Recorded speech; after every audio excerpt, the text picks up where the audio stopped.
Bopak Castello ngaku naik kereta kencana ke istana Nyi Roro Kidul. Pelawak Bopak Castello menceritakan momen di luar nalar yang pernah dialaminya.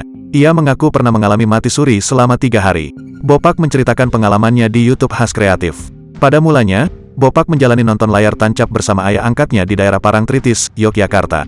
Ada yang manggil nama aslinya aneh, nama palsunya aneh hafal. Dan itu kayak dibawa angin ke kuping Bopak. Udah dari situ dibawa kayak dihipnotis. Tapi aneh nabo sadar nih, cerita Bopak dikutip Senin, tanggal 21 Agustus tahun 2023.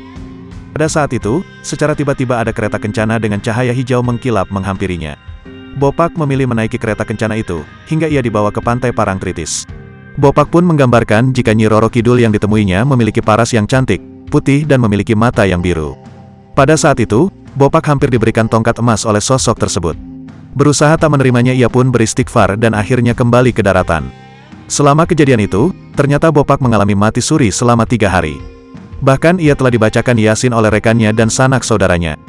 Beruntungnya, saat itu ia tak dikubur karena tak sadar dan memberikan reaksi apapun saat 3 hari tak sadarkan diri.